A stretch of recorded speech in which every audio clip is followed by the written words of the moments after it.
नमस्ते दोस्तों।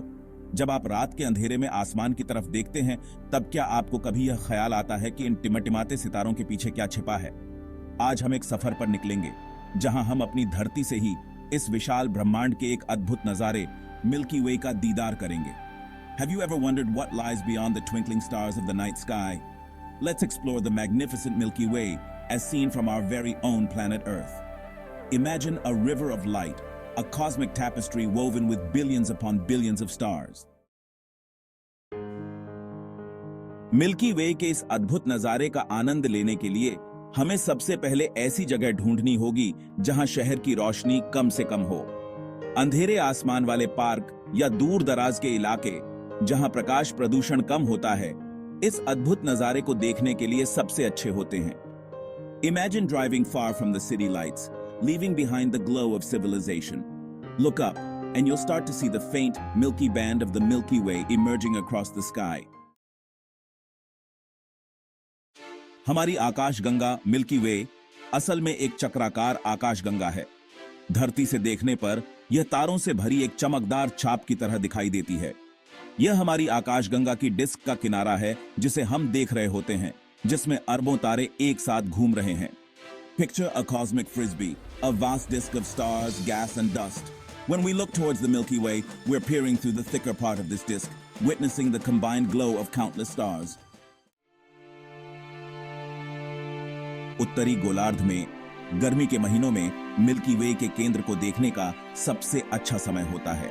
यह केंद्र, जो धनु राशि की दिशा में स्थित है, तारों और धूल के घने बादलों से भरा हुआ है, जो इसे और भी शानदार बनाता है। As the Earth spins on its axis, it carries us on a journey through the cosmos. This means that the Milky Way's core, with its dazzling concentration of stars, rises higher in the sky, offering a breathtaking spectacle. Milky Way को देखने का सबसे अच्छा समय अमावस्या के आसपास होता है, जब चांद की रोशनी कम से कम होती है। इसके अलावा जुलाई और अगस्त के महीने, जब रातें सबसे लंबी होती हैं, इस अद्भुत नजारे का आनंद लेने के लिए सबसे अच्छे होते हैं। Imagine a moonless night, the air crisp and clear.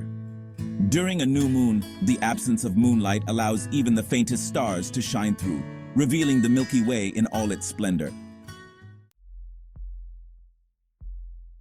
अगर आप मिल्की वे की तस्वीरें लेना चाहते हैं, तो आपको कुछ खास बातों का ध्यान रखना होगा। सबसे पहले आपको एक ऐसे कैमरे की जरूरत होगी जो कम रोशनी में अच्छी तस्वीरें ले सके। इसके अलावा एक वाइड एंगल लेंस और एक मजबूत ट्राइपॉड भी जरूरी है। Capturing the Milky Way's ethereal beauty requires a bit of technical know-how, but the results are well worth the effort. A wide-angle lens will help you capture as much of the Milky Way as possible, while a sturdy tripod is essential for keeping your camera steady during long exposures.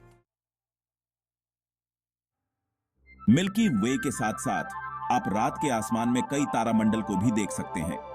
उदाहरण के लिए ध्रुव तारा, जो हमेशा उत्तर दिशा में दिखाई देता है, आसानी से पहचाना जा सकता है। इसी तरह सप्तर्षि मंडल, जो 7 चमकीले सितारों का एक समूह है, भी आसानी से दिखाई देता है। As you gaze upon the Milky Way, take a moment to appreciate the constellations that adorn its path. Look for the familiar shape of Ursa Major, the Great Bear, or the distinctive W shape of Cassiopeia. दोस्तों, जैसे जैसे हम तारों के इस सफर से वापस धरती पर लौटते हैं, याद रखें कि हर बार जब आप रात के आसमान की तरफ देखते हैं, तो आप वास्तव में हमारी अपनी आकाशगंगा के किनारे को देख रहे होते हैं। यह एक ऐसा नजारा है जो हमें समय और स्थान से परे एक दूसरे से जोड़ता है। As we wrap up our journey through the stars, remember that each time you gaze up at the night sky, you're looking at the very edge of our own galaxy. The stars serve as a timeless reminder of our place in the universe, igniting a sense of wonder and curiosity that transcends generations. Until next time, keep looking up and dreaming big.